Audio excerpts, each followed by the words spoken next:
নবী আমার একবার এক সাহাবীকে কিছু সাহাবীদের সর্দার বানাইয়া এক এলাকায় পাঠায়া দিলেন। ওই এলাকায় দাওয়াত কমপ্লিট করে সব সাহাবায়ে কেরাম ফেরত আসলেন। কিন্তু সমস্ত সাহাবায়ে কেরাম এসে নবীর কাছে বিচার দিলেন, নবী আমার, আমাদের ভিতর থেকে যাকে আপনি আমির বানায়া দিয়েছেন, আমাদের এই কাফেলা চলার জন্য যাকে আপনি সেনাপতি বানিয়ে দিয়েছেন, তার নামে আমাদের একটা অভিযোগ আছে। কি অভিযোগ বলেন? এবার সাহাবায়ে কেরাম বলতেছেন, অভিযোগটা হলো এই সাহাবী যখন নামাজ পড়াইতো, নামাজের প্রত্যেক ওয়াক্তে প্রত্যেক রাকাতে সূরা ইখলাস তেলাওয়াত করত।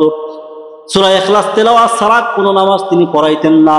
অন্য সূরা পড়তেন, সূরা ইখলাস তেলাওয়াত করতেন। নবী ডাক দিলেন, ওই সাহাবী তুমি এমন কাজ কেন করলা?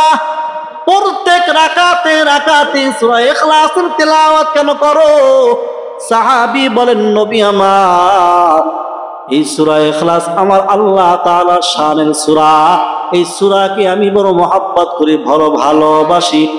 নবী আমার বলেন, সাহাবী শোনো, তুমি সূরা ইখলাসকে মহব্বত করো, বিনিময়ে আমার আল্লাহ তোমাকে মহব্বত করি। আরেক আনসারী সাহাবীকে নবীজি কোনো এক এলাকায় দায়িত্ব দিয়ে দিলেন, ইমামতির দায়িত্ব করবা, মানুষদেরকে দিন ধর্ম শরীয়ত এগুলো বুঝাইবা, তালিম দিবা। ওই এলাকায় ওই আনসারী সাহাবী যাওয়ার পর প্রত্যেক রাকাতে প্রথমে সূরা ফাতিহা পড়ে, এরপরে সূরা ইখলাস পড়ে, এরপরে অন্য কোনো সূরা পড়ে। অনেক দিন যাওয়ার পরে মুসল্লিরা জিজ্ঞাসা করলো, হুজুর, ইমাম সাহেব, আপনি প্রত্যেক রাকাতে সূরা ইখলাস কেন পড়েন? অন্য কোন সূরা পড়েন না, হয় সূরা ইখলাস একটা পড়েন, দুইটা কেন পড়েন? ওই সাহাবী বলেন, ভাই, আমি প্রত্যেক রাকাতে সূরা ইখলাস পড়বো, ভালো লাগলে আমার পিছনে নামাজ পড়ো, না হয় বইলা দাও, আমি নামাজ পড়াবো না।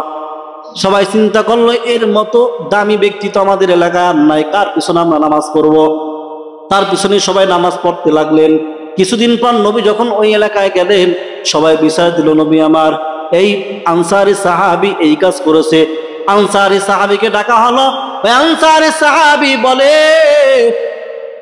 ও পয়গম্বর, এই সূরাটা অত্যন্ত আমার মহব্বতের সূরা, আমি এই সূরা ইখলাসকে ভালোবাসি, এই জন্য সূরাকে বেশি বেশি তেলাওয়াত করি। নবী আমার বলেন, ও সাহাবী শোনো, এই সূরা ইখলাসের ভালোবাসার তিলাওয়াত তোমাকে জান্নাত পর্যন্ত পৌঁছায়া দিবি। প্রিয় হাজিরিন, তাহলে সূরা ইখলাসের তেলাওয়াত ইনশাআল্লাহ বেশি বেশি করব তো? বলেন না ইনশাআল্লাহ।